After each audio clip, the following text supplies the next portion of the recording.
Hi everyone, Peter here from Movement and Performance, and in this video we're going to be talking about some strategies to help you train and deal with injuries when they've occurred. So we do all that we can as athletes and coaches to prevent athletes from getting injuries, but it seems that throughout a career it's almost inevitable, if we're training to be the best athlete we can be, that some sort of injury will occur. So when an injury does happen, some of this stuff can help you get through that, continue training, continue making progress, and get healthy as fast as possible. So the first thing, and probably the most important, is the mindset when we have an injury.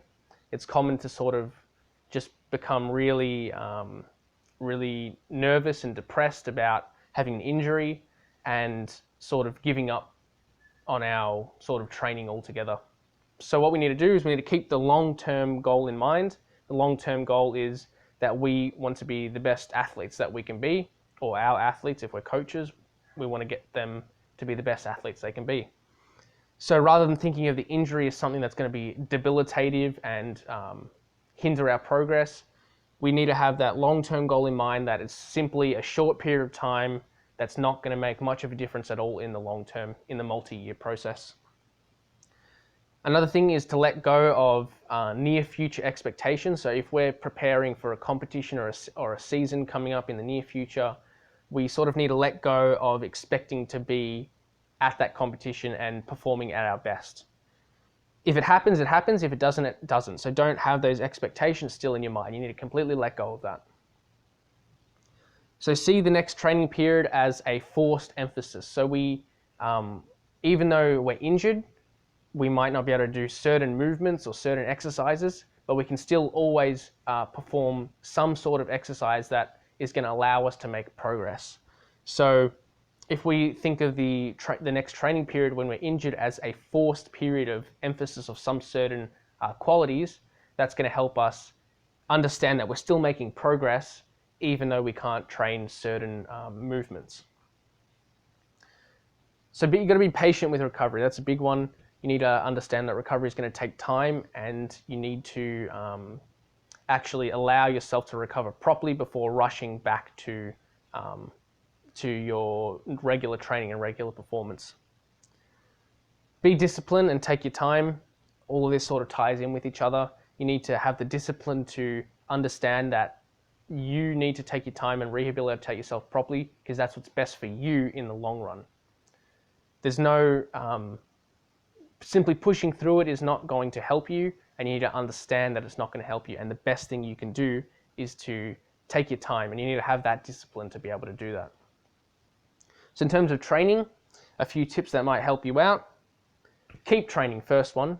We need to actually ensure that we're still training and we are sort of emphasizing different things. So that ties into the next point, is that we need to do what we can do and ignore what we can't do.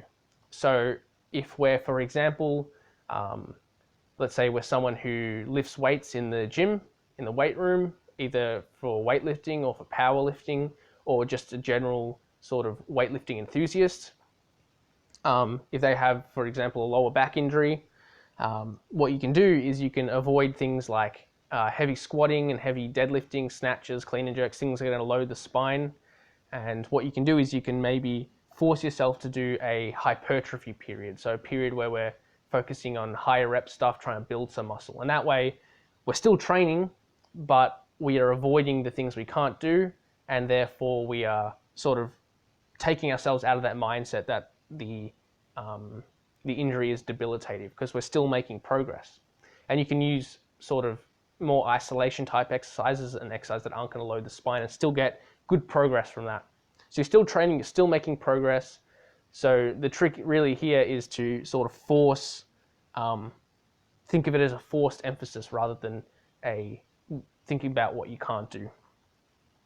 Again, this ties into the next point. There's always something you can do, regardless of who you are, what the injury is, there's always something you can do. If you can't run, for example, if you're some sort of team sport athlete, you can't run because you have some sort of ankle or knee injury, whether that's sort of a chronic overuse injury or an acute injury. Maybe you can focus on more strength training, strength and power type training in the weight room, as opposed to focusing on your sort of running and that sort of conditioning and technicals type stuff. So there's always something you can do. Make sure you employ a gradual return to the exercise you can't do and to performance, rather than a sudden return. Why that's important is because if we sort of go from a point of not doing any running, for example, that we can't do, and then we go back to running multiple kilometers a day, that sudden change in training load is probably going to cause more future injuries.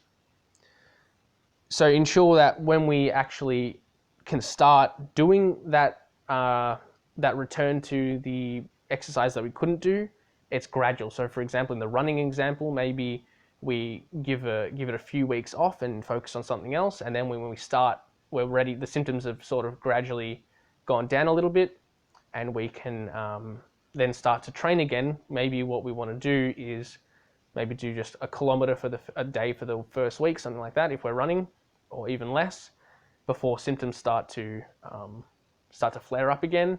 Then the next week, maybe we can bump that to 1.5 or 2 kilometers, and gradually 2.5 to 3, 3.5, etc., etc. And then eventually we'll get to a point where we're pretty much back to where we started from. So we haven't actually, we've sort of returned ourselves back to our original performance. And if our training focused on something else before that, when you return to that exercise, when you get to that point, you're likely going to actually be at a better stage because you focused your training on something else, and hopefully that has a potentiation effect and it transfers to your performance in the exercise that your sport is. Lastly, let's talk about some things that we want to avoid, and this is going to be pretty important. First thing, we don't want to push through the pain and the symptoms of the injury. The reason for this is because if we keep pushing through an injury, then we're just going to make it worse, and we're probably going to prolong the process in the long run.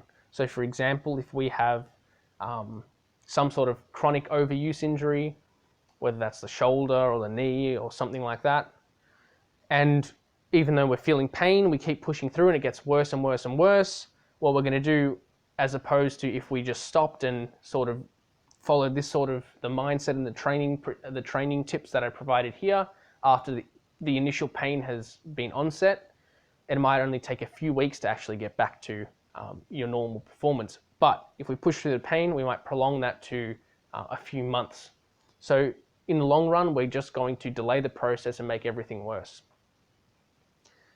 Stopping training until you feel 100%. So we don't want to, as soon as we feel some sort of injury, just not train at all, and then come back to it as soon as we feel 100% and hit it like we were originally, which it comes back to this point of a gradual return to exercise, not a sudden return. And that's all we're going to do if we stop training and then feel 100% and hit it hard again, is that we're probably going to set ourselves up for more injuries in the future. Last point, you don't want to give up completely. You've got to understand, it comes back to here, that it's a long-term goal that's important, not the short-term. You don't want to have that short-term mindset where everything's going against you. You've got to understand that you're going to get better, and if you give up completely, you're never going to sort of really fulfill your potential. You need to understand that even though temporarily you can't perform certain exercise, you're not improving as much as you'd like to. If we give up completely, everything goes out the window. You're going to get back to your original fitness levels. You just need to give it time and be patient and follow some of these tips. So thanks for watching, guys. Hopefully this helped you out. If you have an injury yourself or you're dealing with other people with injuries, hopefully you got something out of this and this was beneficial for you. Thanks for watching.